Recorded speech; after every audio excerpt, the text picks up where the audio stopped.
saw the father sleeping with her younger sister. She tells her sister, Clarita, naroon ako at naririnig ko kayo. Kasiping ka sa kama samantalang ako mag-isang natutulog sa sahig. Inaalagaan ka ng itay, binigay niya sa iyo ang lahat na dapat niyang ibigay para sa akin dahil ako ang panganay na anak.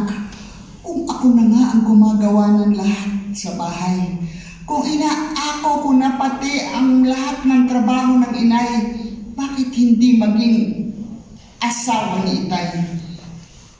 Kasi kinuha mo pati ang karapatan yun. Mula pagkabata, ikaw na ang maganda at matalino, busog ka sa papuri, pati ba naman ang pagmamahal ng itay, pag-iinteresan mo pa? Hindi mo ako tinahan kahit kaunti. Inagaw mo ang lahat sa akin. Lahat sakin ka. Mapag-imbot, maramot, akala mo uurugan kita. Puta ka! Puta ka! Puta! Putang ina mo! Lintik ka! Puta ka! And then, it cuts to a flashback when the father accidentally dies from a farm implement and the mother accuses the main character of having killed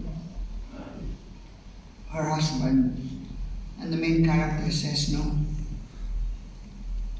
Kayo ang pumatay sa amin. Sa lahat ng panahong nagkulang kayo bilang asawa at ina, wala kayong alam kung hindi mag-ilaw ng mga santo sa simbahan at kapilya, samantalang sarili ninyong bahay iniwan niyong madilim. Wala na kayong pupuntahan, inay. Kahit saan kayo magsuot, kailangan harapin ninyo ang katotohanan. Kayo ang nagtulak sa itay para bumaling kay Clarita. Kaya ako inyo ngayon, ang dilim ng kanyang kamatayan. Wala tayong sasabihan kahit na sino. Kailangan ilihim natin ang tunay na kwento ng pagkamatay ng itay.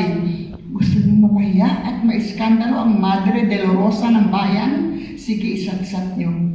Tumakbo kayo sa bayan. Ipangalandakan ninyong ako ang pumatay sa itay para magtanong silang lahat kung paano at bakit at saka ko isisigaw ang katotohanan. Ginawang asawa ni Arcadio ang bungso niya. Kauli, kabit. She now crawls